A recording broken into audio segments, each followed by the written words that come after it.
ចាប់ផ្ដើមមិនគិតថ្ងៃបាញ់ចំមិនស្ដាយភាពបរិសុទ្ធភ្លើងស្នេហ៍ដុនរលរីអញដូចជាទឹកខ្មុំសន់ដំរវើរវាយមិនចង់ឃ្លានទៅឆ្ងាយចង់លេបទៅក្នុងទ្រូងបងចាប់ផ្ដើមអស់ចិត្តអូនចាប់ផ្ដើមឈឺចាំ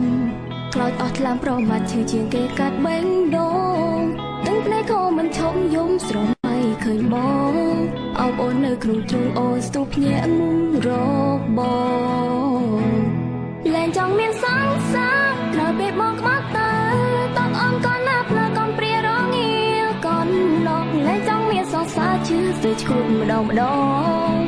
លែងចង់ទំនាក់ទំនងចង់ខ្វាយខ្វល់រឿងស្នេហ៍លែងចង់មានសង្សារក្រោយពេលបងក្បត់ទៅជឿគ្មានស្នាមដល់មកក៏ព្រោះតែប្រមានមេតែថ្ងៃណាអាចភ្លេចបើនឹកឃើញគ្មានលហើយចាំពីបីស្បត់ស្បែកមងថាថែស្នេហាលែងចង់ស្គាល់មនុស្សប្រុងលែងចង់ខុសជាថ្មីប្រនៅក្នុងលោកកៃសង្ស័យចរិតដូចគ្នាជឿต้องចិនលែងបានស្គាល់ប្រានចិនរុញរីឲ្យស្រីឈឺក្រំគ្រាឈឺគ្មានថ្ងៃបំភ្លេង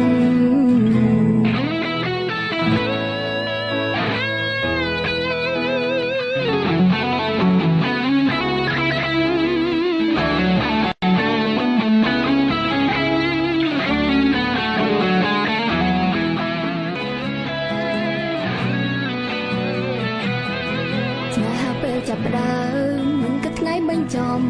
មិនស្ដាយភាពបរិសុទ្ធភ្លើងស្នេហ៍ដុនរលរីអញដូចជាទឹកខ្មុំសន់ដំរវើរវាយមិនចង់ឃ្លានទៅឆ្ងាយចង់លេបទៅក្នុងទ្រូងបងចាប់ផ្ដើមអស់ចិត្តអូនចាប់ផ្ដើមឈឺចាំខ្លោចអស់ថ្លើមប្រមាថឈឺជាងគេកាត់បេងដូងទាំងភ្នែកក៏មិនឈប់យំស្រមៃឃើញបងអោបអូននៅក្នុងទ្រូងអូនស្ទុះភ្ញាក់រ